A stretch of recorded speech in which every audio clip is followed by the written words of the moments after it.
Hello, hello mga mare! It's me again, your kumareng robot. Umagang-umaga pa nga lang ay pagkain na ang ating naiisip. Kaya naman, maraming salamat at may nagdala sa atin ng blessings. Ayan, at manok nga. Kaya naman, magtitinola tayo ngayong araw mga mare. Hayan, at kumpleto pa nga ng mga lamas. Kaya naman, hinahanda na ng ating chef ang ating tinolang manok. Ilang araw na pala akong na-discharge sa hospital mga mare, pero nagbe-bed rest pa rin hanggang ngayon. At pagka daw mabinat na naman tayo ulit, kaya huwag daw muna mag-feeling superwoman. Dahil kailangan na natin mag-follow up, check up muna bago natin masabi na malakas na nga tayo ulit. Sabi pa nga ng asawa ko ay hindi siya ang buhay mo para hindi mo ingatan ang iyong sarili. Sobrang kinabahan kasi talaga siya mga mare dahil nag-paper white na nga ako, sabi ng doktor, at ilang minuto na rin na walang pulso. Kaya naman sobrang pag-iingat nila sa akin ngayon.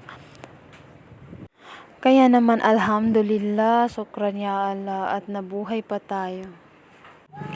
Huy, tama na ang MMK. Char!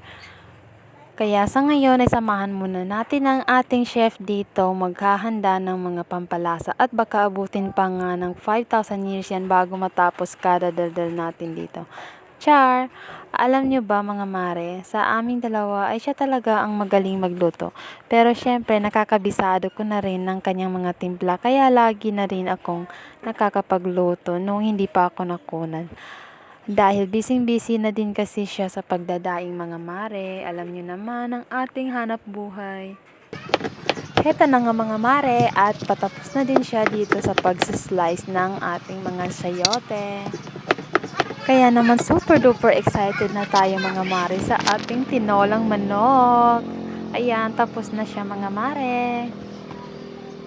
At ayan, at nagpa-flex pa nga ang ating chef mga mare.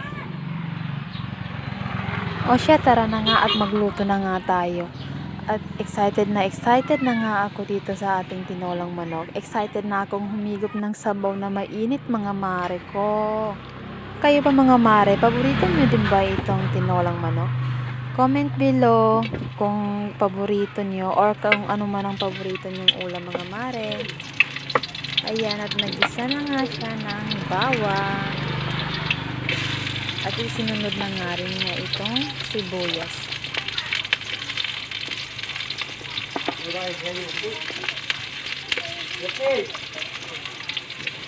At sa wakas, andyan na rin ang luya.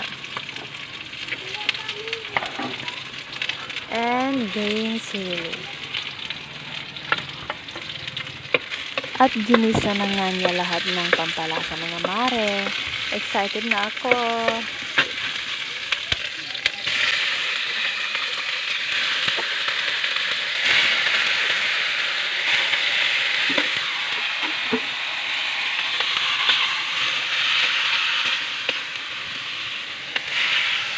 Hayan mga mare, at paluto na nga itong ating tinolang manok.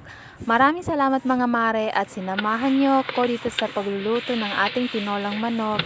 Please do follow my profile mga mare. Maraming salamat. Syukran.